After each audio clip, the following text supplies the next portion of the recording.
ക്രിസ്ത്യാനി എന്ന പദം ബൈബിളിൽ ആദ്യം കാണുന്നത് ഇപ്പോൾ വായിച്ച അപ്പോസ്തല പ്രവൃത്തി 11:26.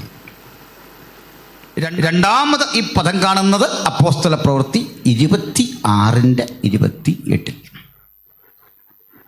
മൂന്നാമത് ഈ പദം കാണുന്നത് 1 പത്രോസ് 4:16. ഈ മൂന്നിടത്താണ് ഈ പരാമർശം. ആ പരാമർശത്തിൻ്റെ വിശേഷതയും ഞാൻ പറയാം. ആദ്യം കണ്ടു അന്ത്യോക്യയിൽ വച്ച് ക്രിസ്ത്യാനികൾ എന്ന് പേരുണ്ടായി. അടുത്ത് കാണുന്നത് ഒരു കോടതി മുറിയാണ്. ആ കോടതി മുറിയിൽ പൗലോസ്ലീഹയ്ക്ക് പ്രസംഗിക്കാൻ അവസരം കിട്ടി. പ്രത്യാശയെക്കുറിച്ചുള്ള ന്യായവാദം അത് കഴിയുന്ന വേളയിൽ വിധി പ്രസ്താവിക്കേണ്ട മജിസ്ട്രേറ്റ് പൗലോസിനോട് പറയാണ്, നീ എന്നെ ക്രിസ്ത്യാനിയാകുവാൻ സമ്മതിപ്പിക്കുന്നു.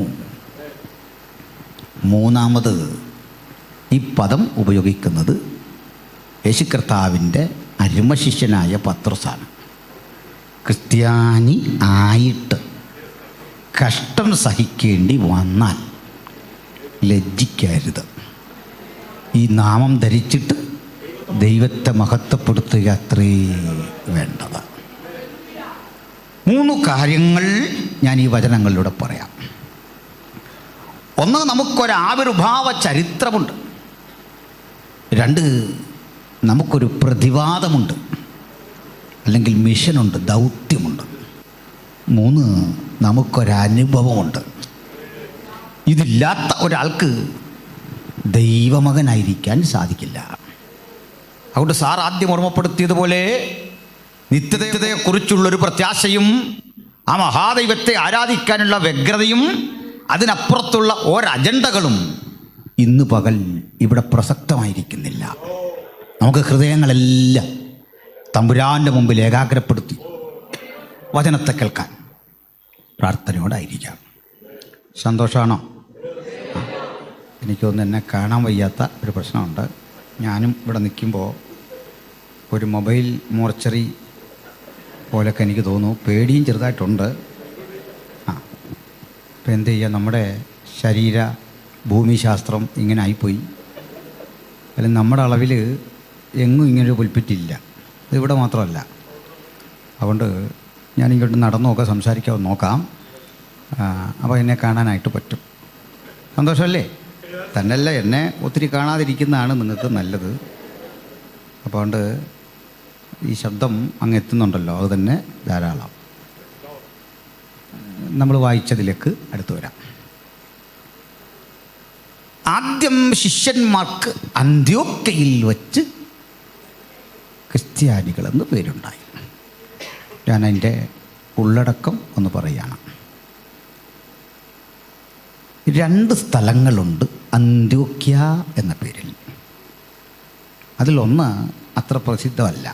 അത് പിസിഡിയായിലെ അന്ത്യോക്യയാണ്. നമുക്കതുകൊണ്ട് അത് ചർച്ചയ്ക്ക് എടുക്കണ്ട. രണ്ടാമത്തെ അന്ത്യോക്യ സിറിയയിലാണ്. ഇന്നുമുണ്ട് സിറിയൻ ആൻറ്റിയോക്ക്. സിറിയയിലെ അന്ത്യോക്യ, ആ സ്ഥലത്തിന് ആ പേര് വരാൻ കാരണക്കാരനായ ഒരു മനുഷ്യനുണ്ട്. സിറിയ ഭരിച്ച ഒരു രാജാവ്, ഒരു ഭരണാധികാരി. അയാളുടെ പേര് രസകരമാണ്, നല്ല പേരാണ്, കുട്ടികൾക്കൊക്കെ ഇടാം. ഇപ്പോൾ നമ്മൾ ഒത്തിരി പേരുകൾ മാറ്റിയിടേണ്ട ഒരു സ്ഥിതിയില്ല. ജോലി എന്നൊക്കെയുള്ള പേര് മാറ്റിക്കൊണ്ടിരിക്കുക ആൾക്കാർ ഗസറ്റ് വഴി. ജോലി എന്ന് പേരുള്ളവരുണ്ട്, പിണങ്ങണ്ട. നമുക്ക് ആ പേര് കൊണ്ട് ദൈവത്തെ മതപ്പെടുത്താൻ പറ്റും പറയാണ്. അപ്പോൾ അതുകൊണ്ട് ഈ മനുഷ്യൻ്റെ പേര് ആൻറ്റിയോക്കസ് എപ്പിഫാനസ് എന്നായിരുന്നു. എങ്ങനെയാ? ആൻറ്റിയോക്കസ് എപ്പിഫാനസ്. കുഞ്ഞുങ്ങൾ ശ്രദ്ധിക്കുന്നുണ്ടോ? നിങ്ങൾക്ക് എന്നെ കാണാനാവില്ലെങ്കിലും എനിക്ക് നിങ്ങളെ കാണാം. നീ ശ്രദ്ധിച്ചിരുന്നോണം കേട്ടോ. ആൻറ്റിയോക്കസ് എപ്പിഫാനസ്, നല്ല പേരാണ്. പേരിൻ്റെ അർത്ഥവും നല്ലതാണ്. ദൈവം പ്രത്യക്ഷനായിരിക്കുന്നു. നല്ല അർത്ഥമുള്ള പേര്. എന്നാലും നമ്മളിതിടണ്ട. കാരണം ഈ പേരുള്ള ചക്രവർത്തി അല്ലെങ്കിൽ ഭരണാധികാരിയുടെ നടപടിക്രമങ്ങൾ കണ്ട് നാട്ടുകാർ പറഞ്ഞു, ഭ്രാന്തൻ പ്രത്യക്ഷനായിരിക്കുന്നു. കേൾക്ക വിളിക്കും അന്ത്യോക്കസ് എപ്പിഫാനസ്. അദ്ദേഹത്തെ സ്വഭാവചര്യകൾ കൊണ്ട് പറയും ഭ്രാന്തൻ. ക്രിസ്തുവിന് 1 നൂറ്റാണ്ട് മുമ്പ് അദ്ദേഹം സിറിയ ഭരിച്ചു.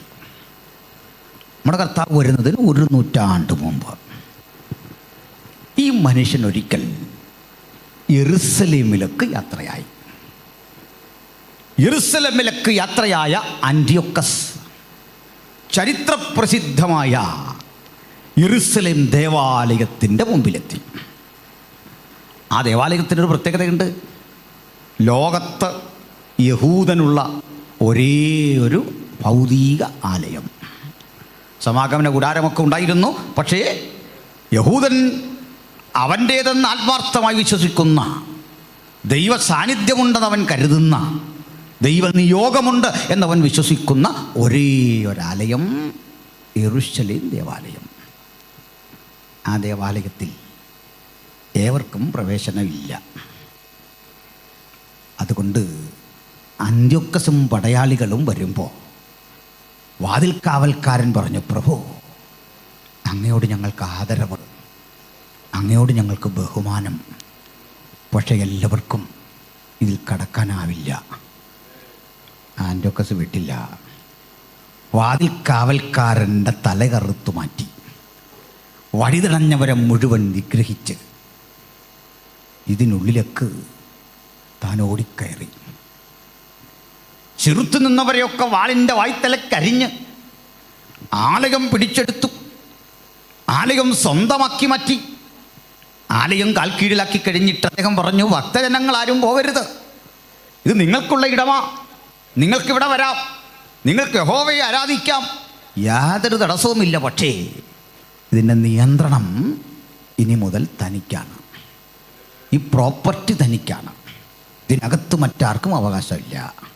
പ്രാർത്ഥിച്ചോളൂ, ആരാധിച്ചോളൂ, വഴിപാടിട്ടോളൂ, വഴിപാടും പൊള്ളി കൊണ്ടുപോകും. ഇതാ സ്ഥിതി. അപ്പോൾ ഇത് കണ്ടതേ ചിലരവിടുന്ന് പുറത്തിറങ്ങി. ദൈവസാന്നിധ്യമില്ലെങ്കിൽ ആലയത്തിൻ്റെ മനോഹാരിത കൊണ്ടർത്ഥമില്ല. ഇതിലും മികവുറ്റ കെട്ടിടങ്ങൾ ഈ നാട്ടിലുണ്ട്, അമ്പരചുംബികൾ ഈ നാട്ടിലുണ്ട്. പക്ഷേ ഈ കെട്ടിടത്തെ മനോഹരമാക്കുന്നത് നിർമ്മാണകലയുടെ വൈഭവമല്ല, എത്ര പേരിന്നിവിടെ വന്നിരിക്കുന്നു എന്നതല്ല, ഏതൊക്കെ പാസ്റ്റർമാരിന്നിവിടെ ഉണ്ടാകുന്നുള്ളതല്ല. ഇതിൻ്റെ ഉള്ളിൽ വ്യാപരിക്കുന്ന ദൈവത്തിൻ്റെ സാന്നിധ്യം. ദൈവത്തിൻ്റെ സാന്നിധ്യമില്ലെങ്കിൽ ഈ ആലയം ഗോഡൗണ് മാത്രമാണ്. മനുഷ്യ ജീവിതവും അതുപോലെയാണ്. നിങ്ങൾ ഈ നാട്ടിൽ ഏറ്റവും സുന്ദരനാകട്ടെ, ഏറ്റവും സുന്ദരിയാകട്ടെ, കോടീശ്വരനാകട്ടെ, നമ്മുടെ വില നമ്മിൽ വ്യാപരിക്കുന്ന ദൈവത്തിൻ്റെ ചൈതന്യമാണ്. ആ ചൈതന്യം കെട്ടടങ്ങുമ്പോഴൊക്കെ നമ്മൾ ദുർബല മനുഷ്യരാണ്, കേവല മനുഷ്യരാണ്. നിങ്ങൾ ദൈവത്തിൻ്റെ മന്ദിരം, ദൈവത്തിൻ്റെ ആത്മാവ് നിങ്ങളിൽ വസിക്കുന്നു. ദൈവാത്മാവ് വസിക്കുന്ന മന്ദിരങ്ങളായി പുതുനിയമ സഭയെ ദൈവം മാറ്റിയപ്പോൾ പഴയ നിയമ കാലഘട്ടത്തിൽ ദൈവ തേജസ് ഇറങ്ങേണ്ട ആ ദൈവാലയം തൻ്റെ ജനമായ ഇസ്രയേൽ തങ്ങളെ തന്നെ താഴ്ത്തി ഒരുമിച്ച് പ്രാർത്ഥിക്കുമ്പോൾ അവിടേക്ക് ദൈവ സാന്നിധ്യം ഇറങ്ങി വരുന്ന പരിസ്ഥിതിക്ക് മാറ്റമുണ്ടായി. അവിടെ ഒരു ജഡീകൻ, അവിടെ ഒരു ജാതിയൻ, ദൈവത്തെ അറിയാത്തവൻ അന്തർമന്ദിരത്തെ അശുദ്ധമാക്കി. ചെറുക്കാൻ ആരുമില്ല, തെറ്റാണെന്ന് പറയാൻ പോലും ആരുമില്ല. അദ്ദേഹം പുരോഹിതന്മാരോട് പറഞ്ഞു, നിങ്ങൾക്ക് പാടുവോ ആരാധിക്കുകയോ ഒക്കെ ചെയ്യാം, നിങ്ങൾക്കിതിനുള്ളിൽ ശുശ്രൂഷ ചെയ്യുന്നതിന് വിഹിതവും ലഭിക്കും. മുമ്പെന്ത് കിട്ടുന്നുവോ അതിനേക്കാൾ ഉപരി ഞാൻ തരും. പക്ഷെ പിരിയാൻ നേരം അവസാന ആരാധന തനിക്കർപ്പിക്കണം. എങ്ങനെയുണ്ട്? ചിലരത് കേട്ടപ്പോഴേ സാധ്യമല്ല. സാധ്യമല്ലെന്ന് പറഞ്ഞിട്ട് തീർക്കാനൊന്നും പറ്റില്ല, പോവാം. ആര് പോയി? ചില പുരോഹിതന്മാരോട് ഭാര്യമാർ പറഞ്ഞു, അച്ഛാ ഇപ്പോൾ പുള്ളി കൂടുതൽ കാര്യമൊന്നും പറഞ്ഞില്ലല്ലോ, ഇപ്പോൾ നിർത്തണ്ടേ, EMI അടക്കണ്ടേ, ഈയിടയ്ക്ക് വണ്ടി എടുത്തുള്ളൂ, അതിൻ്റെ പൈസ അടക്കണ്ടേ, ബുദ്ധി ശിശുക്കളാകാൻ പാടില്ല. നമ്മൾ മനസ്സിലൊന്നും ഓർക്കണ്ട, അവൻ്റെ അടുത്ത് നിന്ന് ഇങ്ങനെ ഒന്ന് കൂപ്പിയിട്ട് പോരാ, ആലോചിച്ച് മതി, നമുക്ക് ഒന്നുകൂടെ പ്രാർത്ഥിച്ച് നോക്കാം. പ്രാക്ടിക്കൽ ആയി ചിന്തിക്കുന്നവരുടെ കാലമാണെന്നും വിജയിച്ചത്. അങ്ങനെയാണ്, ആർക്കും എതിർപ്പില്ലാത്ത ഒരു കാര്യം. അവർ വിളിച്ചു പറയും, ഇസ്രായേലേ കേൾക്ക, യഹോവ നമ്മുടെ ദൈവമാകുന്നു, യഹോവ ഏകൻ തന്നെ. അതേ നാവുകൊണ്ട് ഇവർ തിരിച്ചിറങ്ങി വന്നിട്ട് ഇവനെ നോക്കി പറയും, ദൈവം പ്രത്യക്ഷനായിരിക്കുന്നു, ദൈവം ശരീരത്തിൽ വന്നിരിക്കുന്നു, ദൈവം ജഡത്തിൽ വന്നിരിക്കുന്നു, അവനെയും പൂജിക്കും. പുരോഹിതന്മാർക്ക് തിയോളജി അറിയാൻ പാടില്ലഞ്ഞിട്ടല്ല, തിയോളജിയേക്കാൾ വലിയ ശാസ്ത്രമാണ് ബയോളജി എന്ന് അവർക്ക് ബോധ്യപ്പെട്ടു. വല്ലതും കഴിക്കണം, കുടുംബം പുലർത്തണം, ഉപജീവന ചിന്തകൾ. പക്ഷേ എല്ലാം ഉപേക്ഷിച്ച് ചില പുറത്തിറങ്ങിയതിന് കാരണം ഈ സംഭവങ്ങൾക്ക് നൂറ്റാണ്ടുകൾക്കപ്പുറത്തെ യഹോവയുടെ തേജസ് ആലയത്തെ വിട്ട് കിഴക്ക് ഒലിവുമലയിൽ നിന്നിരുന്നു. വചനം പറയുകയാണ്, ദൈവസാന്നിധ്യം വിട്ടുപോയ അന്തരീക്ഷം സംജാതമായപ്പോൾ ആന്റിയോക്കസ് എപ്പിഫാനസ് ഇവിടം പിടിച്ചെടുത്തു. എന്നാൽ ആ സ്ഥലത്തേക്ക് ഒരു കുടുംബത്തിൽപ്പെട്ട 4-5 കുട്ടികളും അപ്പനും ആരാധനയ്ക്ക് വന്നു. നിങ്ങൾക്ക് സന്തോഷമാണെങ്കിൽ അവരെക്കുറിച്ച് കൂടി ഒരു 5 മിനിറ്റ് പറഞ്ഞ് ഞാൻ ഉള്ളടക്കത്തിലേക്ക് വരാം. സന്തോഷമാണോ? ആ വീട്ടിലെ കാരണവരുടെ പേര് സൈമൺ എന്നായിരുന്നു. ആ പേരുള്ളവരുണ്ട്, വലിയ സന്തോഷം. സൈമൺ, മുഴുവൻ പേര് സൈമൺ മക്കാബിയോസ്. കത്തോലിക്ക സഹോദരങ്ങൾ ആ മാർഗത്തിൽ നിന്നൊക്കെ വന്നിട്ടുള്ളവരുണ്ടെങ്കിൽ നിങ്ങൾ ഉപയോഗിച്ച പഴയ ബൈബിളിൽ മക്കാബയർ എന്ന 2 പുസ്തകങ്ങളുണ്ട്. അതിലുണ്ട് ഞാൻ പറയുന്ന കാര്യങ്ങൾ. ഇതുവരെ അത് വായിച്ചില്ലെങ്കിൽ ഇന്ന് പോയി ഒന്ന് വായിക്കാം. ചില പ്രയോജനങ്ങൾ. നമുക്ക് ആ പുസ്തകങ്ങൾ ദൈവവചനമല്ല, ഒരു കാരണവശാലും അല്ല. നമ്മുടെ പുസ്തകത്തോട് അത് ചേർക്കാനൊക്കെ ഒരുമ്പെട്ട കാലത്ത് ഈ സാറൊക്കെ വലിയ സമരം ചെയ്ത ആളുകളാണ്. ഞങ്ങളൊക്കെ ഉണ്ട്, മാധ്യമങ്ങളിലൂടെ ഞങ്ങളും സാറും KC സാറും നമ്മുടെ സഭ ഒറ്റക്കെട്ടായിട്ട് എല്ലാ പെന്തക്കോസ്ത് സഭകളും അതിനെ ചെറുത്ത് അപ്പോക്രിഫ വിരുദ്ധ സമിതി തന്നെ രൂപീകരിച്ച ഒരു കാലഘട്ടമുണ്ട്. പോട്ടെ, പക്ഷേ അത് ഹിസ്റ്റോറിക്കൽ ബുക്സാണ്, ഒത്തിരി പ്രയോജനപ്പെടും വായിച്ചാൽ. അതുകൊണ്ട് ഞാനാണ് KC സാറിന് ആടുജീവിതം എന്ന പുസ്തകം പരിചയപ്പെടുത്തുന്നത്. അതേക്കുറിച്ച് കുമ്പനാട് കൺവെൻഷനെ പ്രസംഗിച്ചു, പാസ്റ്റർമാരെല്ലാം വായിക്കണമെന്ന്. അത് വളരെ പ്രയോജനപ്പെടും, പക്ഷേ ദൈവവചനമാണോ ഒന്നുമല്ല എന്നതുപോലെയാണ് നമുക്ക് മക്കാബയർ 1 മക്കാബയർ 2 പ്രയോജനപ്പെടുന്ന കൃതികളാണ്. അപ്പോൾ ഈ സൈമൺ മക്കാബിയസും അദ്ദേഹത്തിൻ്റെ മക്കളുടെ എല്ലാം പേരിൻ്റെ കൂടെ മക്കാബിയോസ് എന്നുണ്ട്. ആരാധനയ്ക്ക് വരുമ്പോൾ ഈ കൂടൊരൽപ്പം ഊർജ്ജസ്വലനായൊരു കുട്ടി ഉണ്ടായിരുന്നു. ഒരു നല്ല തീവ്രവാദിയായൊരു കുട്ടി. അവൻ്റെ പേരും പഠിക്കുന്ന നല്ലതാണ്, യൂദാസ് മക്കാബിയോസ്. അദ്ദേഹം വന്നു. സൈമൺ മക്കാബിയോസും മകൻ യൂദാസ് മക്കാബിയോസും സഹോദരന്മാരും ഒരുമിച്ച് വന്ന് ആരാധനയ്ക്കൊരുമ്പെടുമ്പോൾ ഒരു കാഴ്ച കണ്ടു. ഒരു യഹൂദ പുരോഹിതൻ, ദൈവവചനം അറിയാവുന്നവൻ, അദ്ദേഹം വന്നിട്ട് ഒരു കാളക്കുറ്റനെ തോലുരിഞ്ഞു മാറ്റി കണ്ടം കണ്ടമായി നുറുക്കി യാഗപീഠത്തിൽ അർപ്പിച്ചുകൊണ്ട് ഈ ആന്റിയോക്കസ് എപ്പിഫാനസിന് യാഗമർപ്പിക്കുന്നു. അദ്ദേഹം വിട്ടില്ല. തൻ്റെ ഉടവാൾ ഉരിയെടുത്ത് ഈ പുരോഹിതൻ്റെ തലയെറുത്തു മാറ്റി. യഹോവേ, നിന്റെ ശത്രുക്കളൊക്കെ ഇങ്ങനെ നശിക്കട്ടെ. വീണു. എതിർത്ത പടയാളികളുടെ ഒക്കെ തലകരിഞ്ഞു. കുടുംബം ഒന്നടങ്കം ഇറങ്ങി പടപൊരുതി. അതിനാ മക്കാബ്യ ലഹള എന്ന് ചരിത്രത്തിൽ പറയുന്നത്. പിന്നെയും ഒത്തിരി പോരാട്ടങ്ങളുണ്ട്. വെട്ടിപ്പൊരുതി മുന്നേറും വഴിക്ക് ആൻറ്റിയോക്കസ് അദ്ദേഹത്തിൻ്റെ തലയ്ക്ക് നിലയും യൂദാസ് വാളൂങ്ങി. അയാൾ ഓടി രക്ഷപ്പെട്ടു. പിന്നെ ആ വഴി നിന്നിട്ടില്ല. അപ്പോൾ കാര്യം മനസ്സിലായില്ലേ? നമ്മളുടെയൊക്കെ കരുത്ത് പ്രയോഗിച്ചാൽ മതി, അവനങ്ങ് ഓടും. നമ്മൾ എന്ത് ചെയ്താൽ ചെയ്യുന്നില്ല, അതാ കുഴപ്പം. ഒരു പയ്യൻ ഒറ്റയ്ക്ക് വാള് വീശിയപ്പോൾ അദ്ദേഹം പോയി. ദൈവാലയം പിടിച്ചെടുത്ത് കാൽ കീഴിലാക്കി തൻ്റേതാണെന്ന് അവകാശപ്പെടാൻ ഒരുമ്പെട്ട ഒരുവനെ യൂദാസ് മക്കാബിയോസ് നാട് കടത്തി. അവൻ നാട്ടിൽ തിരിച്ചുപോയി. അവൻ്റെ കാര്യം അവിടെ നിൽക്കട്ടെ. ഇതുവരെ യൂദാസ് മക്കാബിയോസ് ചെയ്തത് നല്ലതായിരുന്നു. ജനമാർത്തു വിളിച്ചു, ആലയം തിരിച്ചു പിടിച്ചു, അത് കഴുകി പുനഃപ്രതിഷ്ഠിച്ചു, വർഷാവർഷങ്ങളിൽ ആഘോഷം തീർത്തു. ആളുകൾ പറയാൻ തുടങ്ങി, ഈ പയ്യൻ ചില്ലറക്കാരനല്ല, ഇവനൊരു ദൈവനിയോഗമുണ്ട്. അതിലെനിക്കും വിശ്വാസമുണ്ട്. അവനൊരു ദൈവനിയോഗമുണ്ട്, അവനൊരു ദൈവമനുഷ്യനാകാം. ഒരു ഘട്ടം കഴിഞ്ഞ് ആളുകൾ പറയാൻ തുടങ്ങി, സൂക്ഷിച്ചു നോക്ക്, അവനൊരു ദൈവദൂതനാണ്. നമ്മളെയൊക്കെ ദൈവദൂതനെന്ന് വിളിക്കാം, ദൂത് പറയുന്ന ആൾ. പക്ഷേ നമ്മൾ യഥാർത്ഥ ദൈവദൂതനാണോ? അല്ല. ഒരിക്കൽ ദൂതതുല്യരാകും. അതാണ് നമ്മൾ. അങ്ങനെയാണ്. ഇപ്പോൾ ദൂതനൊന്നുമല്ല, ഏഞ്ചലല്ല, മാലാഖയല്ല, മെസഞ്ചർ എന്ന് വേണമെങ്കിൽ വിളിക്കാം, അത്രമാത്രം.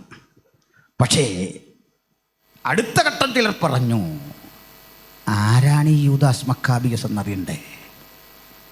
ഇവനാണ് ലോകത്തിലേക്ക് വരാനുള്ള മശിഹ. ഇവനാണ് പാപങ്ങളിൽ നമ്മളെ മോചിപ്പിക്കാൻ വരാൻ പോകുന്ന മശിഹ. ഇവനാണ് അത്ഭുതമന്ത്രി, ഇവനാ വീരനാം ദൈവം, ഇവനാ നിത്യതയുടെ പിതാവ്, ഇവനാ സമാധാനപ്രഭു. അവനറിയാൻ താനല്ല. പുകഴ്ത്തി പുകഴ്ത്തി പുകഴ്ത്തി അവനെ മറ്റൊരു രൂപത്തിലെത്തിച്ചു ആളുകൾ. കാര്യക്ഷമത നഷ്ടപ്പെട്ടു, കൃപ നഷ്ടപ്പെട്ടു. കൃപ ചോർന്നവനായി, കാര്യക്ഷമതയില്ലാത്തവനായി, ദൈവസംസർഗം വിട്ടവനായി അവൻ മറ്റൊരാൾ ദൈവമായി മാറി. ഒരുവനെ തുരത്തി ജയമെടുത്തപ്പോൾ ആ സ്ഥാനത്തേക്ക് ഏറ്റവും അപകടകരമായ മറ്റൊന്നിനെ പ്രതിഷ്ഠിക്കപ്പെട്ടപ്പോൾ ദൈവമക്കൾ ഓർക്കണം, ചിലതിനെ നമ്മൾ തോൽപ്പിച്ച് ജയമെടുക്കുമ്പോൾ മറുവശത്ത് അതിലും വലിയൊരു പതനം, പരാജയം വരാതിരിക്കാൻ സകല മഹത്വവും ജീവിതം കൊണ്ട് ദൈവത്തിനർപ്പിക്കുന്നവരാകണം. ദൈവത്തിൻ്റെ മക്കൾ, ഞാൻ പ്രാപിച്ചത്, ഞാൻ നേടിയത്, ഞാൻ വിജയിച്ചത് എല്ലാം ദൈവത്തിൻ്റെ കൃപ. ജീവിതത്തിലെ സകല നേട്ടവും ദൈവത്തിനർപ്പിച്ചിട്ട് പറയാം, ഇതെല്ലാം നിന്റെ ദാനമല്ലാത്തതായി അടിയൻ്റെ ജീവിതത്തിൽ ഒന്നുമില്ല, നീ തന്നതല്ലാത്തതായി അടിയൻ്റെ ജീവിതത്തിൽ ഒന്നുമില്ല എന്നെപ്പോഴും സ്വന്തം മനസ്സിനെ പറഞ്ഞു പഠിപ്പിക്കുന്നതാണ് ഭക്തൻ്റെ ആത്മീയത. അത് പ്രാർത്ഥന വേളയിൽ മാത്രമല്ല, വണ്ടി കയ്യിലെടുക്കുമ്പോൾ, യാത്ര ചെയ്യുമ്പോൾ, ദൈവം തന്ന ഭവനത്തിൽ മടങ്ങിയെത്തുമ്പോൾ, ഭക്ഷണം വാരിക്കഴിക്കുമ്പോൾ, സകല നന്മകൾക്കും കാരണഭൂതനായവനെ നോക്കിക്കൊണ്ട് പറയണം, അർഹതയല്ലേ, കഠിനാധ്വാനം കൊണ്ടല്ലേ നിന്റെ കൃപ. ആ കൃപ എന്ന പദത്തോളം വിലമതിക്കാവുന്നതൊന്നും നമ്മുടെ ജീവിതത്തിലില്ല പ്രിയപ്പെട്ടവരെ. കൃപയാൽ പ്രാപിച്ചതിൻ്റെ വില തിരിച്ചറിയുന്നവരെ മഹത്വം ദൈവത്തിനർപ്പിച്ചിട്ട് പറയാ, ഞാനല്ല, എന്നിൽ വ്യാപരിക്കുന്ന ദൈവകൃപ, എന്നിൽ വ്യാപരിക്കുന്ന ദൈവകൃപയുടെ ആഴം തിരിച്ചറിയുമ്പോൾ ഒന്ന് മനസ്സിലാകും, മഹത്വമെടുക്കാൻ ഞാൻ അർഹനല്ല, സകലതും ദൈവത്തിന്. ഹല്ലേലൂയ. ചിലപ്പോഴൊക്കെ നമ്മുടെ മനസ്സിൽ ആ സ്വയപ്രശംസയുടെ ബോധമോ, ഒരാൾ പ്രശംസിക്കുമ്പോൾ കിട്ടുന്ന സുഖമോ ഹൃദയത്തിൽ വാഴുമ്പോഴൊക്കെ പറയണം, അങ്ങനെ വെറുത്തു തുടങ്ങി. ഹല്ലേലൂയ. ആര് പ്രശംസിക്കുമ്പോഴും, ഏത് പ്രശംസാവാചകങ്ങൾ വരുമ്പോഴും നമുക്കൊന്ന് തിരിച്ചറിയാൻ പറ്റണം, നോ, നമ്മുടെ ഉള്ളം നമ്മോട് പറയണം, അല്ല, അങ്ങാണ് വലിയവൻ, അങ്ങാണ് വലിയവൻ, അങ്ങയോളം എത്തുവാൻ ആർക്കും സാധിക്കില്ല, അങ്ങയെപ്പോലാകുവാൻ ഞങ്ങളെ അങ്ങ് പഠിപ്പിച്ചു, അത് ഞങ്ങളുടെ ജീവിതചര്യകൾ കൊണ്ട് അങ്ങാണ് വലിയവൻ. ഹല്ലേലൂയ. കുഞ്ഞുങ്ങളൊക്കെ A+ വാങ്ങും. എൻ്റെ മോള് ഒരു പരീക്ഷയിൽ A+ ഒക്കെ വാങ്ങി എൻ്റെ അടുത്ത് വന്ന് പറഞ്ഞു. ഞാൻ പറഞ്ഞു, നല്ലത്, നല്ല കാര്യമാണ്, അത് അപ്രിഷ്യേറ്റ് ചെയ്തു. പക്ഷേ നിന്നെക്കാളൊരു മിടുക്കൻ എല്ലാ ക്ലാസ്സിലും റാങ്ക്, MBBS കഴിഞ്ഞ് IAS റാങ്ക്. ഇപ്പോൾ ജയിലിൽ കിടക്കുക. നിങ്ങൾക്കറിയാമല്ലോ കാര്യങ്ങൾ കിടത്തുക. അപ്പോൾ A+ വാങ്ങുന്നതിലോ IAS എടുക്കുന്നതിലോ കാര്യമില്ല മക്കളെ. ജീവിതത്തിൽ വിജയിക്കുന്നതാണ് കാര്യം. ഹല്ലേലൂയ. 2+ കുറഞ്ഞു പോയെന്നോർത്ത് വിഷമിക്കുകയും വേണ്ട, ഒന്നും വിഷമിക്കണ്ട. അങ്ങനെ തോറ്റ അല്ലെങ്കിൽ 2 വിഷയം പോയി മക്കളെ പേടിപ്പിക്കൊന്നും വേണ്ട. എന്താ കാര്യം അറിയണ്ടേ? ഏത് തോൽവിക്കകത്തുനിന്നും ഇരട്ടി ശക്തിയോടെ കുതിച്ചു വരാൻ നമുക്ക് മാത്രം ഒരു കഴിവുള്ളവരാ. കാരണം ജീവിതം മുഴുവൻ വിജയിച്ചവനാ നമ്മുടെ മാതൃക. തോറ്റു തുന്നം പാടിയ പരാജയത്തിൻ്റെ പടുകുഴിയിൽ നിന്നും സടകുടഞ്ഞ് പെട്ടെന്ന് എണ്ണിക്കാൻ നമുക്ക് മാത്രം അവരൊരു കൃപ തന്നിട്ടുണ്ട്. ലോകമനുഷ്യനിൽ നിന്ന് വ്യത്യസ്തമായി പലരും എഴുതി തള്ളുന്ന സ്ഥാനത്ത് ശീഘ്രം ഇരട്ടി ബലത്തോടെ വരാൻ നമുക്ക് കൃപ തന്നിട്ടുണ്ടെങ്കിൽ ഒരു തോൽവി കണ്ട് കുഞ്ഞിനെ വഴക്കുറയൊന്നും വേണ്ട, അതിനെ സ്നേഹിച്ചാട്ടെ. നമ്മുടെ 100 തോൽവി കണ്ട് നമ്മളെ സ്നേഹിച്ച നല്ല കർത്താവ്, ഹല്ലേലൂയ, നമ്മുടെ 1000 പരാജയങ്ങൾ കണ്ടിട്ടും ബലം പകർന്നൊരു നല്ല കർത്താവ് കൂടെ ഉണ്ടെങ്കിൽ നമുക്ക് പറയാൻ സാധിക്കണം, പിശാചേ ഈ തോൽവി ഒരു തോൽവിയല്ല, ഇരട്ടിക്കരത്തോടെ ഇരട്ടി ബലത്തോടെ ഞങ്ങളിതാ വരുന്നു. പക്ഷെ മഹത്വം ദൈവത്തിനാണ്. Hallelujah, praise the Lord. ഇവിടെ ധാരാളം കുഞ്ഞുങ്ങളുണ്ട്. ഞാനീ പ്രസംഗിക്കുമ്പോൾ കുഞ്ഞുങ്ങൾക്ക് വേണ്ടിയും കൂടുതൽ കാര്യങ്ങൾ പറയും. മക്കൾ ശ്രദ്ധിക്കുന്നുണ്ടോ? ഞങ്ങളൊക്കെ ഏറ്റവും അധികം വിഷമിക്കുന്ന ഒരു സ്ഥലമാണ് ഈ കൺവെൻഷൻ നടത്തുമ്പോൾ ചിലർ വിളിച്ചിട്ട് പറയും, ദേവദാസനെ പ്രോഗ്രാം ക്യാൻസലായി. ഓ, അതെന്താ കാര്യം? മൈക്കിന് സാക്ഷ്യം കിട്ടിയില്ല, ഇന്ന കാര്യങ്ങൾ. കാരണം നമ്മുടെ എത്ര പേരവിടെ സാക്ഷ്യം തരാൻ? അംഗങ്ങൾ കുറവാണ്. ഇപ്പോഴൊക്കെ മാറ്റമുണ്ട്. നമ്മൾ ചെല്ലുമ്പോൾ നമുക്ക് IAS IPS ഒക്കെ വേണം. എല്ലാവരും വിദേശത്ത് പോകാൻ വരട്ടെ, നമുക്കിവിടെ തന്നെ വേണ്ടേ? നിങ്ങൾ ഇവരിൽ IAS IPS ഒക്കെ കാണണം. ഈ കുഞ്ഞുങ്ങളിൽ കാണണ്ടേ? കാണണം. കരുത്തരായിട്ട് അവരും മുമ്പോട്ട് വരണം. യൂദാസ് മക്കാബിയോസ് ഒരു കരുത്തനായിരുന്നു, ശക്തനായിരുന്നു. അതുകൊണ്ട് അന്നുള്ള ആളുകളൊക്കെ മക്കൾക്ക് യൂദാസ് എന്ന് പേരിട്ടു. മനസ്സിലായില്ലേ? സച്ചിൻ എന്നൊക്കെ മക്കൾക്ക് ഒരു കാലത്ത് പേരിടുന്ന പോലെ. എൻ്റെയൊക്കെ ബാല്യത്തിൽ ജയൻ എന്നായിരുന്നു എല്ലാവർക്കും പേര്. എന്തുകൊണ്ടോ എൻ്റെ മാതാപിതാക്കൾ അങ്ങനെ എനിക്ക് പേരിട്ടില്ല. ഇടാൻ ഞാൻ നന്നായി. ജയനെന്ന് പേരുള്ള ഒരു 3-4 പേരെൻ്റെ കൂടെ പഠിച്ചവരെല്ലാം തോറ്റുപോയി. തോൽക്കുന്ന ആളിന് ജയനെന്ന് പേരിട്ട് കാര്യമുണ്ടോ? പോട്ടെ. അപ്പോൾ എന്ന് പറഞ്ഞ പോലെ എല്ലാവർക്കും ഇടും യൂദാസ്. യേശുവിൻ്റെ തന്നെ ഈശന്മാർ 2 പേർക്ക് യൂദാന്ന് പേരുണ്ട്. ചിലർക്ക് ആ പേര് ഗുണപരമായെങ്കിൽ ചില ആളുകൾ ആ പേര് നശിപ്പിച്ചു, മുമ്പേ പറഞ്ഞ പോലെ. അപ്പോൾ യൂദാസ് മക്കാബിയോസ് ഒരിക്കൽ മരിച്ചു. മരിച്ചപ്പോൾ അണികൾ പറയാൻ തുടങ്ങി, ആൾ മരിച്ചിട്ടില്ല, മറിച്ച് വേറെവിടെയോ ദൈവം അപ്രത്യക്ഷനാക്കി വച്ചിരിക്കുകയാണ്. സമയമാകുമ്പോൾ ആൾ വരും. അതെനിക്കും വിശ്വാസമാണ്. സമയമാകുമ്പോൾ യൂദാസ് അല്ല, സകലരും അവിടെ ചെന്നേ പറ്റുള്ളൂ, അല്ലേ? റോമിനെ തകർത്തുകൊണ്ട് രാജ്യാധികാരം പിടിച്ചെടുക്കാൻ യൂദാസ് മക്കാബിയോസ് വരും. അതുകൊണ്ട് അവൻ്റെ ബഹുവർണ്ണ ചിത്രങ്ങൾ വരച്ചിട്ട് ചുണ്ണാമ്പ് പാറകളിൽ അത് കൊത്തിയിട്ടിട്ട് ഇവൻ്റെ തലയ്ക്ക് മീതെ 2 കൊമ്പും വരച്ചു. ആട്ടുകൊറ്റൻ്റെ നീളമുള്ള കൊമ്പ്, കാഹളമൊക്കെ ഉണ്ടാക്കാൻ ഉപയോഗിക്കുന്ന തരം കൊമ്പ്. അതിന് താഴെ എഴുതി വെച്ചു, യൂദാസ് മക്കാബിയോസ്, ദൈവത്തിൻ്റെ ധീര സമരസേനാനി, ദൈവത്തിൻ്റെ ആട്ടുകൊറ്റൻ, ദൈവത്തിൻ്റെ കോലാട്ടുകൊറ്റൻ, യഹോവയുടെ കോലാട്ടുകൊറ്റൻ, ദൈവത്തിൻ്റെ ചാമ്പ്യൻ, ദൈവത്തിൻ്റെ ധീരസമര സേനാനി എന്ന് പ്രകീർത്തിച്ചുകൊണ്ട് അവൻ്റെ അണികൾ ശക്തിപ്പെട്ടു. ചുരുക്കത്തിൽ ഒരാൾ ദൈവം അറിയാതെ രൂപപ്പെട്ടു വരികയായിരുന്നു ഇസ്രായേൽ മക്കൾക്കിടയിൽ. ഞാൻ നീട്ടുന്നില്ല ഭാഗം. ഇതിനെ ചെറുക്കാൻ ആരെയും കണ്ടില്ല. ആന്ത്യോക്കസ് എപ്പിഫാനസിനെ ചെറുക്കാൻ ഒരു യൂദാസ് മക്കാബിയസ് ഉണ്ടായി. അവൻ വഴിതെറ്റിയപ്പോൾ അവനെ ചെറുക്കാൻ, അവൻ്റെ അണികളെ ബോധ്യപ്പെടുത്താൻ ആരും ഉണ്ടായില്ല. ഒടുവിൽ നമ്മുടെ കർത്താവിൻ്റെ കാലഘട്ടമായി. കർത്താവ് ജനിച്ചു. 1 നൂറ്റാണ്ട് കാലയളവിന് ശേഷം യേശു ജനിക്കുമ്പോഴേക്കും യൂദാസിൻ്റെ അനുഗാമികൾ നാട്ടിലെങ്ങും വളർന്നു. അവർ പല രൂപത്തിൽ പല പേരുകളിൽ ഭിന്നിച്ചു നിന്നുകൊണ്ട് പലതരത്തിലുള്ള അക്രമ പ്രവർത്തനങ്ങൾ കടാരക്കാർ, എരിവുകാർ, ഈ പേരിലൊക്കെ ബൈബിളിൽ നമ്മൾ കാണും. ഇങ്ങനെ വലിയ സംഘട്ടനങ്ങളും സമരങ്ങളും ഒക്കെ നടത്തുന്ന കാലത്ത് ഇവർക്കെതിരെ പറയാൻ ആർക്കും ധൈര്യമുണ്ടായില്ല, തൻ്റെ ഇടമുണ്ടായില്ല. പക്ഷെ ദൈവം ഒരു മനുഷ്യനെ ഉപയോഗിച്ചു, ഒരാളിനെ, വേറാരുമല്ല, സ്നാപകൻ. എന്താ കാര്യം? ഈ സ്നാപകൻ്റെ മാത്രം വസ്ത്രധാരണത്തെക്കുറിച്ചും ഭക്ഷണത്തെക്കുറിച്ചും ബൈബിളിലുണ്ട്. പിന്നുള്ള ശലോമോൻ്റെ ആ ബെഡാക്കാനെ നമുക്കൊന്നും ചിന്തിക്കാൻ പറ്റാത്ത അല്ലേ, ഭയങ്കര ഭക്ഷണം. അപ്പോൾ സ്നാപകൻ്റെ ഭക്ഷണം പറയുന്നുണ്ട്. എന്തെന്നാ? വെട്ടുക്കിളിയും വെട്ടുക്കിളി കിഴങ്ങാണെന്നോ പയറാണെന്നോ കിളിയാണെന്നോ ഒക്കെ തർക്കം അവിടെ കിടക്കട്ടെ, എന്തെങ്കിലും ആയിക്കോട്ടെ. വെട്ടുക്കിളിയും കാട്ടുതേനും. വേഷവും പറഞ്ഞു. എന്തെന്നാ? ഒട്ടകരോമം കൊണ്ടുള്ള ഉടുപ്പും അരയിൽ തോൾവാറും. യേശു പോലും നല്ല വിലപിടിപ്പുള്ള അങ്കി ധരിക്കുന്ന കാലം. കർത്താവിടക്കൊക്കെ ഡിന്നറിന് സക്കായുടെ വീട്ടിലും മത്തായുടെ വീട്ടിലും ഒക്കെ കൂടുന്ന കാലം. ഈ മനുഷ്യൻ ധരിച്ചിരിക്കുന്നത് ഒട്ടകരോമം കൊണ്ടുള്ള ഉടുപ്പും അരയിൽ തോൽവാറും. ഞങ്ങൾ പാസ്റ്റർമാരെ സംബന്ധിച്ചിടത്തോളം ഷർട്ടും പാൻറ്റും ഒക്കെ ആരെങ്കിലും വാങ്ങിത്തരുന്ന ആരാധന നൂല് ഓർമ്മ വരികയല്ല, പലരും തരുന്നുണ്ട്. പക്ഷേ സ്നാപകൻ അങ്ങനല്ല, പ്രകൃതിദത്ത. ഒട്ടകരോമം കൊണ്ടുള്ള ഉടുപ്പ്, അരയിൽ തോൽവാറ്, വെട്ടുക്കിളിയെ ഭക്ഷിച്ച് കാട്ടുതേൻ ഭക്ഷിച്ച് വരിക. അതുകൊണ്ട് ആ ഭാഷ പോലും പരുക്കനാണ്.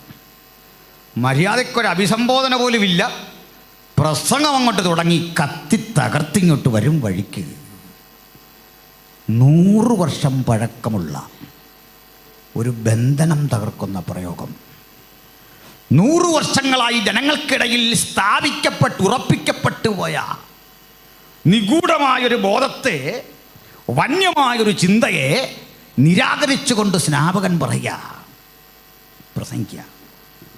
സ്നാപകൻ്റെ അരിയിലേക്ക് വന്ന് ചിലർ ചോദിച്ചു, വാസ്തവത്തിൽ നീ ആരാ? നീ മശിഹയാണോ? അദ്ദേഹം പറഞ്ഞല്ല. നീ ആരാ പറ? ഇരമ്യാവാണോ പറ? ആ പ്രവാചകനാണോ പറ? അദ്ദേഹം പറഞ്ഞല്ലല്ല, ഞാൻ മശിഹയല്ല, ഞാൻ ഏലിയാവല്ല, ഞാൻ ഇരമ്യാവല്ല. മരുഭൂമിയിൽ വിളിച്ചു പറയുന്നവൻ്റെ ശബ്ദം കേൾക്കാൻ ആളില്ല എന്ന് വിചാരിക്കാം. ഈ ശബ്ദം ഏറ്റെടുക്കാൻ ആരും വന്നില്ലെന്ന് കരുതാം. മരുഭൂമിയിൽ എൻ്റെ ശബ്ദം ഇങ്ങനെ ആവർത്തിച്ചു കൊണ്ടിരിക്കും. കേൾക്കാൻ ജനാവലികളില്ലെങ്കിലും ആ ശബ്ദത്തിൻ്റെ സ്പന്ദനങ്ങൾ കാലത്തെ അതിജീവിച്ച് ഇങ്ങനെ നിലനിൽക്കുമെന്ന് മാത്രമല്ല, ഞാൻ കേവലം ശബ്ദം റിയലായവൻ, യാഥാർത്ഥ്യമായവൻ എൻ്റെ പിന്നാലെ വരുന്നു. കുനിഞ്ഞവൻ്റെ ചെരുപ്പിൻ്റെ വാറഴിപ്പാൻ ഞാൻ യോഗ്യനല്ല. ചുരുക്കത്തിൽ ആന്റിയോക്കസിൻ്റെ അവനെ തുരത്തിയ യൂദാസിനെ സ്തുതിച്ചും മഹത്വപ്പെടുത്തിയും അന്തരീക്ഷം മുഖരിതമായ മണ്ണിൽ ആദ്യമായി ഒരുവൻ വിളിച്ചു പറഞ്ഞു, എൻ്റെ പിന്നാലെ ശരിയായവൻ വരുന്നു. ലോകത്തിലെ ഏറ്റവും ശരിയായവൻ എൻ്റെ പിന്നാലെ വരുന്നു. അവൻ വരും, അവൻ എഴുന്നേറ്റ് നിൽക്കും, അവൻ പ്രസംഗിക്കും, അവൻ പഠിപ്പിക്കും, അവൻ ഇടപഴകും, അവൻ കടൽ മീതെ നടക്കും. അത്ഭുതങ്ങളാൽ, അടയാളങ്ങളാൽ, വീരപ്രവർത്തികളാൽ അവൻ അത്ഭുത മന്ത്രി എന്ന പേരൊരിക്കൽ കൂടി സ്ഥാപിക്കും. കുനിഞ്ഞ് അവൻ്റെ ചെരുപ്പിൻ്റെ വാറടിപ്പാൻ ഞാൻ യോഗ്യനല്ല. യേശു പറഞ്ഞു, സ്ത്രീകളിൽ നിന്ന് ജനിച്ചവരിൽ ഏറ്റവും വലിയവനാ നീ. ഹല്ലേലൂയ. സ്ത്രീകളിൽ നിന്ന് ജനിച്ചവരിൽ ഏറ്റവും വലിയവനെങ്കിൽ അബ്രഹാമിനേക്കാൾ വലിയവൻ, ദാവീദിനേക്കാൾ വലിയവൻ, ശലോമോനേക്കാൾ വലിയവനാ യോഹന്നാനെങ്കിൽ യോഹന്നാൻ നമ്മുടെ മുമ്പിൽ നോക്കിയിട്ട് പറയുക, കുനിഞ്ഞ് എനിക്കവൻ്റെ ചെരുപ്പിൻ്റെ വാറടിപ്പാൽ യോഗ്യതയില്ലെന്ന് പറഞ്ഞവനെ കാന്തനായി കണ്ടുകൊണ്ട് ഹൃദയംഗമായി കെട്ടിപ്പുണരാൻ, ആലിംഗനം ചെയ്യാൻ, അവരോട് ചേരാൻ ഭാഗ്യസിദ്ധിച്ച പുതിയ നിയമസഭയ്ക്കായി ഞാൻ ദൈവത്തെ സ്തുതിക്കുന്നു. ആ കൃപയെന്ന ആ കരുണാകടാക്ഷമാണ് നമുക്ക് അവനോട് അടുക്കാൻ കിട്ടിയ ജീവിതത്തിൻ്റെ സന്തോഷമെങ്കിൽ അവൻ്റെ ചെരുപ്പിൻ്റെ വാറഴിപ്പാൻ യോഗ്യനല്ലാത്ത പഴയ നിയമത്തിൻ്റെ അവസാന പ്രതിനിധി, ന്യായപ്രമാണത്തിൻ്റെ ആ വിരാമം, അത് യോഹന്നാനാണ്. പ്രവാചകന്മാരും ന്യായപ്രമാണവും പ്രവാചകന്മാരും യോഹന്നാൻ വരെ. സ്നാപകൻ പ്രസംഗിച്ചു. പിറ്റന്നാൾ യേശു തൻ്റെ അരികിലേക്ക് വരുന്നത് കണ്ട് സ്നാപകൻ പറയാ, ഇതാ ലോകത്തിൻ്റെ പാപത്തെ ചുമക്കുന്ന ദൈവത്തിൻ്റെ കുഞ്ഞാട്. ഹല്ലേലൂയ. അല്ലയോ യൂദാസ് അനുഗാമികളെ, നിങ്ങൾ വരച്ചു വച്ച പടമിതാ ചരിത്രം ചവറ്റുകൊട്ടയിൽ തള്ളാൻ പോകുന്നു. നിങ്ങളുടെ ചിന്തകളിതാ ചില പുസ്തകങ്ങളുടെ ആ പുസ്തകത്താളുകൾ കൊണ്ട് കാലഹരണപ്പെടുന്നു. ഒരു പുസ്തകവും എഴുതാത്ത യോഹന്നാൻ ഉലകത്തെ നോക്കി വിളിച്ചു പറയുക, ഇവനാ ലോകത്തിന്റെ പാപത്തെ ചുമക്കുന്ന ദൈവത്തിന്റെ കുഞ്ഞാട്, ദൈവത്തിന്റെ കോലാട്ടുകൊറ്റനെന്ന് നിങ്ങൾ പ്രകീർത്തിച്ചവനല്ല, ഇവനാണവൻ. ഈ ശബ്ദം കേട്ട് യേശുവിനെ അനുഗമിക്കാൻ അധികം പേരുണ്ടായില്ല, അധികം പേര് വന്നില്ല. വന്നത് ഒരു പാവ അന്ത്രയോസ്, കൂടൊരു മനുഷ്യൻ, അതാരാണെന്ന് പോലും എഴുതിയിട്ടില്ല. പക്ഷെ ഞാൻ പറയും, ലോകത്തിലെ ഏറ്റവും വലിയ രക്ഷാനുഭവം അന്ത്രയോസ് വന്നതാണ്. ഞാനും നിങ്ങളും ഇന്ന് വലിയൊരു സമൂഹമായിട്ട് ഇവിടെ ഉണ്ട്. മുമ്പ് പറയുമ്പോൾ തന്നെ ലോകത്ത് ഗ്രോയിങ് കമ്മ്യൂണിറ്റി നമ്മൾ പെന്തക്കോസ്തരാണ്. മറ്റേത് സഭകളെക്കാളും വളർന്നുകൊണ്ടിരിക്കുന്ന നമ്മളാണ്. ഇങ്ങനെ ഈ മാർഗം ആകുമെന്നൊന്നും സ്വപ്നം കാണാൻ കഴിയാത്ത കാലത്ത്, ഈ പുസ്തകമൊന്നും ഇല്ലാത്ത കാലത്തെ, IPCക്ക് ബോർഡൊന്നുമുള്ള കാലത്തില്ലാത്ത കാലത്തെ, അസംബ്ലി ബോർഡ് ഇല്ലാത്ത കാലത്തെ യേശുവിനെ കണ്ടിറങ്ങിത്തിരിച്ച ഒരു സാധുവിൻ്റെ പേരാ അന്ത്രയോസ്. ഏകരായി ഭവനം വിട്ടിറങ്ങിയ പ്രിയപ്പെട്ടവരെ, ഒറ്റയ്ക്കാ നിങ്ങൾ ഇറങ്ങിത്തിരിച്ചതെങ്കിൽ താമസം വിനാ സന്തോഷിക്കാൻ കഴിയും വിധം നാളുകളായുള്ള പ്രാർത്ഥനയ്ക്ക് മീതെ മഞ്ഞും മഴയും അയക്കാൻ കഴിയുന്ന ഒരുവനെ ഹൃദയത്തിൽ കണ്ടിട്ട് ഇറങ്ങിത്തിരിക്കാൻ കഴിയുന്നത് എത്ര ഭാഗ്യമാണ്. എൻ്റെ സന്തോഷം, അന്ത്രയോസ് യേശുവിനെ അനുഗമിക്കുന്ന കാലത്ത് യേശു ഒരു അത്ഭുതവും ചെയ്തിട്ടില്ല, ഒരു പ്രസംഗം പറഞ്ഞിട്ടില്ല, കടലിൻ്റെ മീതെ നടന്നിട്ടില്ല, 5 അപ്പം കൊണ്ട് 5000 പോഷിപ്പിച്ചിട്ടില്ല. ഇതൊന്നും ചെയ്യാത്ത കാലത്ത് ഇതിലേറെ സാധ്യതകൾ അവനിലുണ്ട്. പ്രതീക്ഷയ്ക്കപ്പുറത്ത് അവൻ ഉലകത്തെ മുഴുവൻ രക്ഷിക്കുന്ന ദൈവത്തിൻ്റെ കുഞ്ഞാടാണ് എന്ന വചനം വിശ്വസിച്ച് ഒറ്റക്കൊരുത്തൻ ഇറങ്ങിത്തിരിച്ചു. അതാ അന്ത്രയോസ്. ഞാൻ ആ വഴി പോകുന്നില്ല. ആ സംഭവം അവിടെ നിൽക്കട്ടെ. നമ്മളൊരുത്തിൻ്റെ കാര്യം പറഞ്ഞ് ഇടയ്ക്ക് വിട്ടായിരുന്നു. അവൻ്റെ പേര് ആൻറ്റിയോക്കസ്. അവൻ മടങ്ങിപ്പോയി. അവൻ മടങ്ങിപ്പോയി തൻ്റെ നാട്ടിൽ പോയി ഒരു ദൈവമായിട്ട് ജീവിച്ചു. അതിനിപ്പം നമുക്ക് വിരോധമില്ലല്ലോ. അവൻ്റെ നാട്ടിൽ പോയി, അന്ത്യോക്യ സിറിയ പോയി. അവൻ്റെ അനുഗാമികൾ അവൻ്റെ പേര് നിലനിർത്താൻ ഒരു പട്ടണത്തിന് പേരിട്ടു അന്ത്യോക്യ. പിടികിട്ടിയോ? ആൻറ്റിയോക്കസ് എപ്പിഫാനസിൻ്റെ അനുഗാമികൾ സിറിയയിലെ ഒരു പട്ടണത്തിന് പേരിട്ടു അന്ത്യോക്യ. നിങ്ങൾ ആരോടും പറയാതിരിക്കാമെങ്കിൽ ഒരു കാര്യം കൂടി പറയാം. എനിക്ക് തോന്നുന്നു നമ്മുടെ ഈ മാർച്ച് ഏപ്രിൽ മാസങ്ങളിലൊക്കെ നമ്മുടെ നാട്ടിൽ കൂടെ ഒത്തിരി ആളുകൾ പാട്ടും പാടിക്കൊണ്ട് പോകും. അന്ത്യോക്യായുടെ അധിപതിയെ പ്രാർത്ഥിക്കണമേ ഞങ്ങൾക്കായി. ഇവൻ്റെ കാര്യം ഈ പറയണം. യഥാർത്ഥ അന്ത്യോക്യയുടെ അധിപതി ആരാ? അത് കോടതി തീരുമാനിക്കുന്ന ഇപ്പോൾ പറയുന്നത്. കോടതി തീരുമാനിച്ചു എന്ന് ചെല്ലല്ലോ. അതുപോട്ടെ, അന്ത്യോക്യയുടെ ശരിക്കുള്ള അധിപതി ആരാ? ആൻറ്റിയോക്കസ് എപ്പിഫാനസ്. അവൻ്റെ പണി എന്തായിരുന്നു? ദൈവാലയം പിടിച്ചെടുത്ത് സ്വന്തമാക്കി മാറ്റി എതിർക്രിസ്തു എന്ന വരാനിരിക്കുന്നവൻ്റെ നിഴലായി ഭവിച്ച് അവിടെ കീഴടക്കി. അവൻ പോയി. അവൻ്റെ ചരിത്രം അസ്തമിച്ചു. അവൻ മണ്ണിൻ്റെ ഭാഗമായി 1 നൂറ്റാണ്ട് കഴിഞ്ഞു. ഏതാണ്ട് 1.5 നൂറ്റാണ്ടോളം എത്തിയപ്പോൾ തമ്പുരാൻ വിചാരിച്ചു, നമുക്കും ഒരു പേരിടണം. ക്രിസ്ത്യാനി. നമുക്ക് പേരിടാൻ വേണ്ടി നമ്മുടെ കർത്താവ് കൂട്ടിക്കൊണ്ടുപോയ സ്ഥലം അവൻ്റെ തറവാട് അന്ത്യോക്യ. എന്താ മനസ്സിലായി ദൈവമക്കൾക്ക്? കാലമെത്ര കഴിഞ്ഞാലും പോരാട്ടം അവസാനിപ്പിക്കാത്തവനാ ദൈവം. ചിലർ നിശ്ചയിച്ച് നിലച്ച് ഇവിടം കൊണ്ട് തീർന്നുവെന്ന് കരുതി തിരിച്ചു പോയാലും യുദ്ധം അവസാനിപ്പിക്കാത്ത യുദ്ധവീരനെയാ ഞാനും നിങ്ങൾ ഒരുമിച്ച് ആരാധിക്കുന്നത്. അതുകൊണ്ട് ഒരിക്കൽ തൻ്റെ മക്കളെ നിലംപരിയാക്കാൻ ശ്രമിച്ചവൻ്റെ കൂടാരത്തിൽ അവൻ്റെ തറവാട്ട് ഭൂമിയിൽ കടന്ന് പ്രാപിച്ച പേരാ ക്രിസ്ത്യാനി. ഈ പേരിൻ്റെ വിലയും മഹത്വവും അതിൻ്റെ ശക്തിയും തിരിച്ചറിഞ്ഞവർക്കായി ദൈവത്തിന് സ്തോത്രം. ഹല്ലേലൂയ. അതിൻ്റെ ക്രിസ്ത്യാനിത്വം ചരിത്രമുള്ളതാണ്. ക്രിസ്ത്യാനിത്വം പോരാട്ടങ്ങളാൽ പ്രാപിച്ചെടുത്ത ചരിത്രമുള്ളതാണ്. ഇത് വെറുതെ കിട്ടിയതല്ല. രണ്ടാമത്, ഈ ക്രിസ്ത്യാനിത്വത്തിൻ്റെ ചരിത്രവും സാക്ഷ്യവും കോടതി മുറിയിൽ തെളിയിക്കപ്പെട്ടൊരിക്കൽ പൗലോസ് ജയിലിൽ നിന്ന് പൗലോസ് ലീഹയെ പുറത്തു കൊണ്ടുവന്നു. പുറത്തു കൊണ്ടുവരുന്ന ഘട്ടത്തിൽ പൗലോസ് ലീഹയോട് തൻ്റെ വിശ്വാസത്തിൻ്റെ ആ കാര്യകാരണങ്ങൾ ചോദിക്കാൻ അവസരം കൊടുത്തു. നിനക്ക് സംസാരിക്കാം, കോടതിക്കകത്ത് കയറി സംസാരിക്കുക എന്ന് പറയുമ്പോൾ എന്തെല്ലാം റെസ്ട്രിക്ഷൻസാണ്. അത് ഇതൊന്നും പറയാൻ പറ്റില്ല. കൈകെട്ടി നിന്ന് ആദരവോടെ സംസാരിക്കേണ്ട ഇടമാണ് കോടതി. പക്ഷെ പൗലോസ് ഒരല്പം കഴിഞ്ഞപ്പോൾ കൺട്രോൾ പോയി. നമ്മളെല്ലാം അങ്ങനെയാണ്. നിനക്കറിയാം, ഈ ഓൾ നൈറ്റ് പ്രയർ ലീഡ് ചെയ്യാൻ തുടങ്ങുന്ന ആൾ ആദ്യം പറയും ശബ്ദം ഉണ്ടാക്കല്ല്, കുട്ടികൾ പഠിക്കുന്നു. ഇത് അല്പം കഴിയുകയാണ് ഇങ്ങേര് തന്നെ ശബ്ദം ഉണ്ടാക്കും. അങ്ങനെയാണ് കണ്ടുവരുന്നത്.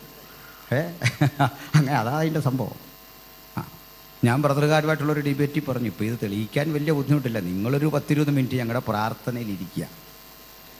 പ്രാർത്ഥനയിലിരുന്ന് ഞങ്ങൾ 2 പാട്ട് പാടിക്കഴിയുമ്പോൾ ഒന്നുകിൽ നിങ്ങൾ അന്യഭാഷയിൽ ആരാധിക്കും, അല്ലേ നിങ്ങൾക്ക് ഭൂതകളാകും. ഇത് ഇനിയൊരു റിസൾട്ട് ഇല്ലാതെ പോകത്തില്ല. വാ ഒരു ദിവസം കൂട്. ചുമ്മാ ഡിബേറ്റ് എന്ന് പറഞ്ഞാൽ അവിടെ സ്റ്റേജ് ഇരിക്കുന്നതിലും നല്ലതാണ്. അവിടെ ഉണ്ടോ ഇവിടെ ഉണ്ടോ തെളിവുണ്ടോ എന്ന് ചോദിക്കുന്നത് നല്ലതാ. ഒരു 10-20 മിനിറ്റ് അത് സ്പെൻഡ് ചെയ്യുക. പൗലോസിൻ്റെ കൺട്രോൾ പോയി പ്രസംഗിച്ച് വന്നപ്പോൾ. നമുക്കും അങ്ങനെയാണ്. യേശുവിനെക്കുറിച്ച് പറയുമ്പോൾ, പരിശുദ്ധാത്മാവിനെക്കുറിച്ച് പറയുമ്പോൾ അറിയാതെ കൺട്രോൾ പോകും. നമുക്ക് ഇഷ്ടമില്ലാത്ത ഒരാൾ പ്രസംഗിക്കാൻ നിന്നാലും യേശുവിൻ്റെ കാര്യമാകുമ്പോൾ അറിയാൻ എഴുന്നേറ്റ് പോകുന്നു അല്ലേ? അങ്ങനെയാണ്.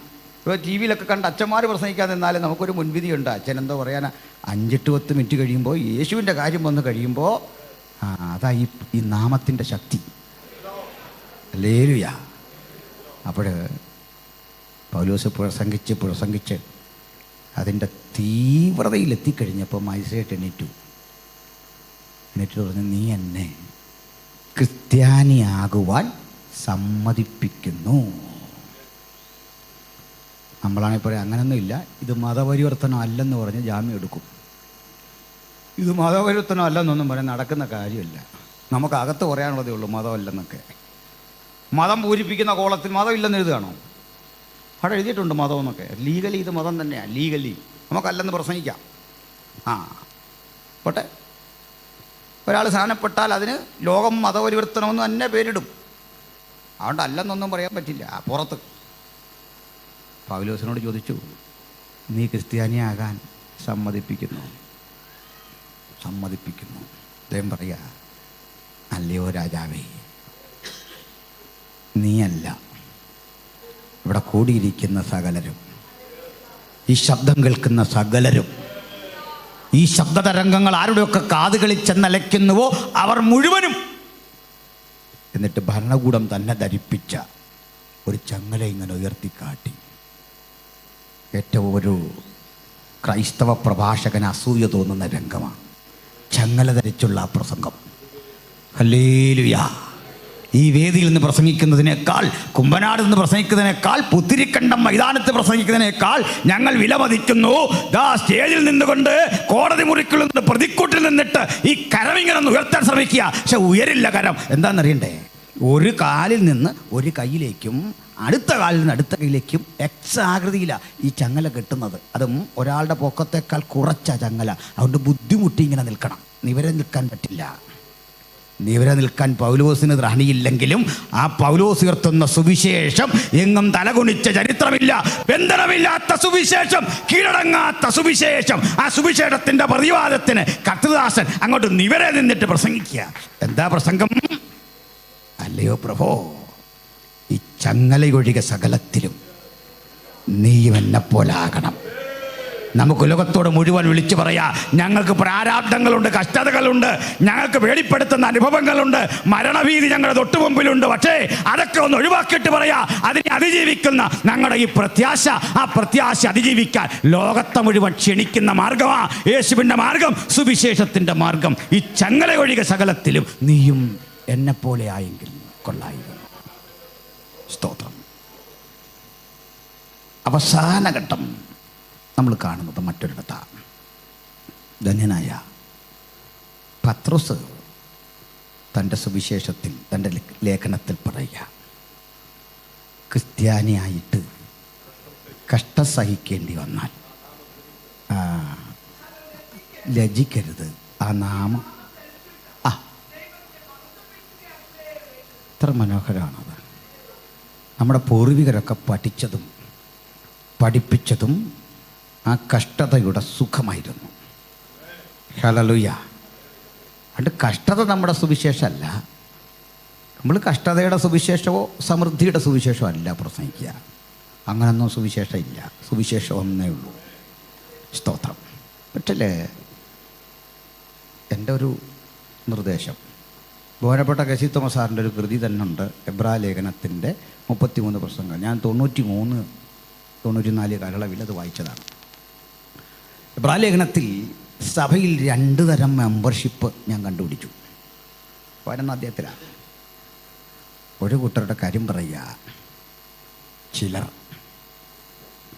വാളിൻ്റെ വായ്ത്തലയ്ക്ക് തെറ്റി ഒഴിഞ്ഞു, സിംഹങ്ങളുടെ വായടച്ചു, തീയുടെ ബലം കെടുത്തി, സ്ത്രീകൾക്ക് ഉയർത്തെഴുന്നേൽപ്പിനാൽ തങ്ങളുടെ മരിച്ചവരെ തിരിച്ചു കിട്ടി.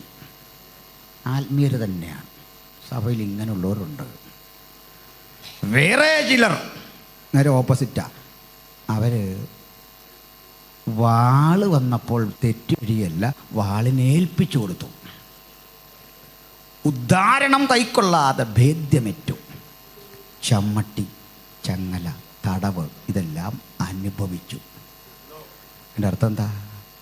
കഷ്ടത എന്ന വരം സന്തോഷത്തോടെ സഹിക്കാൻ ദൈവം ചിലരെ സഭയിലാക്കി വച്ചിട്ടുണ്ട്. അതും ക്രിസ്ത്യ ജീവിതമാണ്. അതിജീവിക്കാനുള്ള വരം ദൈവം ചിലർക്ക് കൊടുത്തിട്ടുണ്ട്. അതും ക്രിസ്ത്യ ജീവിതമാണ്.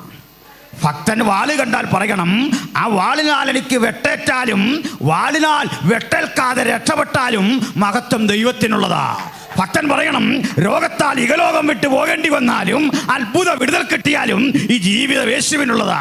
ഭക്തൻ പറയണം, കഷ്ടതയുടെയും ദാരിദ്ര്യത്തിൻ്റെയും ആധിക്യമെന്ന് ഭവിച്ചാലും സമൃദ്ധി കൊണ്ടവൻ എന്നെ അലങ്കരിച്ചാലും ഈ ജീവിതം യേശുവിനുള്ളതാ. അങ്ങനെ 2 വിധ അനുഭവങ്ങളാണ് ദൈവമക്കൾക്ക് വച്ചിരിക്കുന്നത്.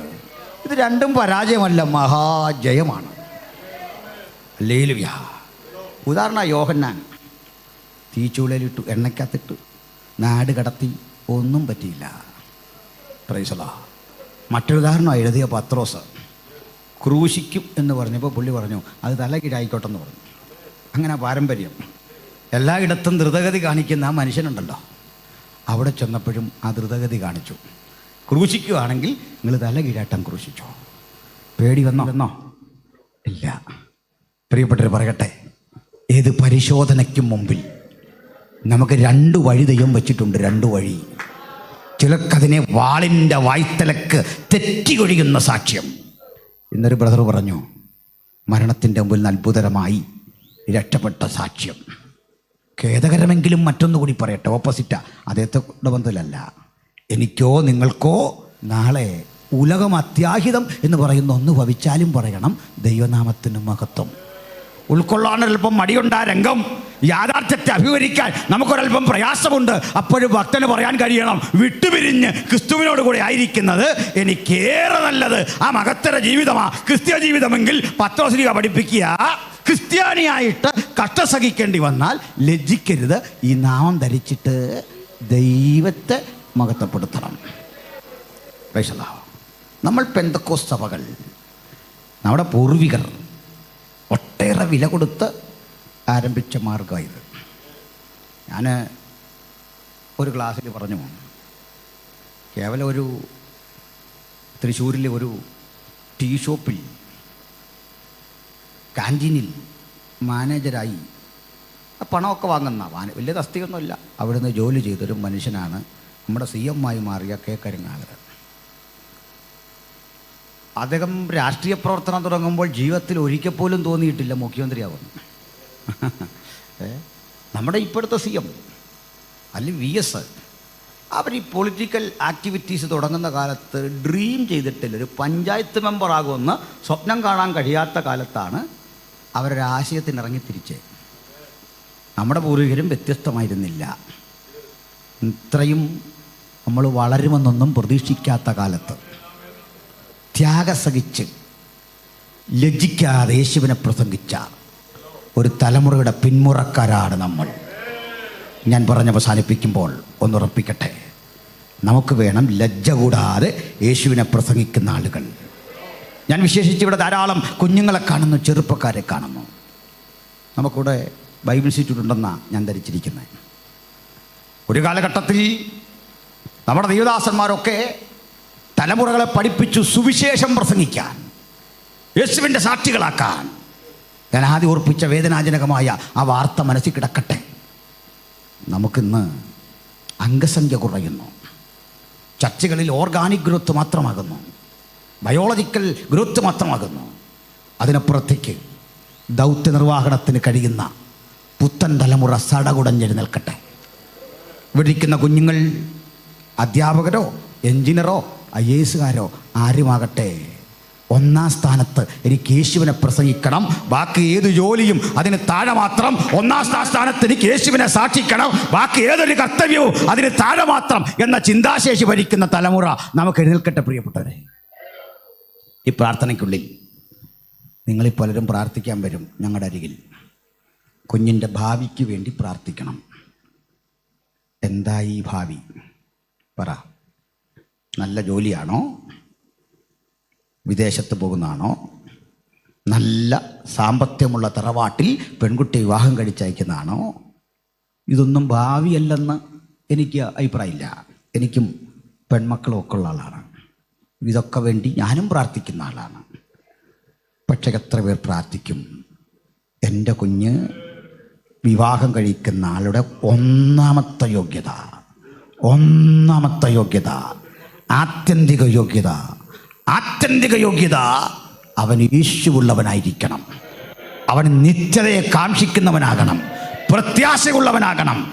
ബാക്കിയൊക്കെ അതിന് താഴെയാണ്. പ്രിയപ്പെട്ടവരെ, ഇന്ന് മറ്റു പലതുമുണ്ട്. പക്ഷേ യേശുവില്ലാത്ത നിരർത്ഥക കുടുംബജീവിതം നയിച്ച് പലരും പെരുവഴി ഓരത്ത് പട്ടുപോകുമ്പോൾ തലമുറയ്ക്ക് വേണ്ടി ഉണർവോടെ പ്രാർത്ഥിച്ചട്ടെ. നമുക്ക് വേണ്ടത് നശിച്ചു പോകുന്ന ഒരു യൂദാസ് മക്കാബിയോസിനെയല്ല, പേരും പെരുമയും കൊണ്ട് ഒറ്റയടിക്ക് തകർന്നു പോകുന്ന ആന്റിയോക്കസിനെയല്ല. അവസാന ശ്വാസത്തിലും തല പോകേണ്ടി വരുമ്പോഴും യേശുവിന് വേണ്ടി നിവരെ നിന്ന ഒരു സ്നാപകൻ വിളിച്ചു പറയുക, എൻ്റെ പിന്നാലെ ഒരുവൻ വരുന്നു, എൻ്റെ പിന്നാലെ ഒരുവൻ വരുന്നു. യേശുവിനെ ഉയർത്തുന്ന അവൻ വളരേണം, ഞാൻ കുറയണം എന്ന മാനസികാവസ്ഥയിൽ സ്വയം ചുരുങ്ങുന്ന സ്നാപകനെ നമ്മൾ കണ്ടു. നമുക്കും ക്രിസ്ത്യാനിത്വത്തിൻ്റെ ശക്തി ചൈതന്യങ്ങളെ ഉയർത്തിപ്പിടിക്കാം. എല്ലാ കണ്ണുകളും അടച്ചട്ടെ, ഹൃദയങ്ങളെ കാക്കട്ടെ. മഹാദൈവത്തിൻ്റെ മുമ്പിൽ, കേട്ട വചനത്തിൻ്റെ മുമ്പിൽ ഒരു സ്വയപരിശോധനയ്ക്ക് എത്ര പേർക്ക് സാധിക്കും? ഈ ദൈവം എത്ര നല്ലവൻ, അവിടുന്ന് എത്ര നാഥ, ആജീവനാന്തം നിന്നെ സാക്ഷിക്കണം, അവസാന നിമിഷം വരെ നിന്നെ സാക്ഷിക്കണം. പ്രാണൻ പിടയുമ്പോഴും വെള്ളം ചോദിച്ചു മരിക്കുന്നതിനേക്കാൾ നീയാണ് രക്ഷകനെന്ന് ലോകത്തോട് പറയണം.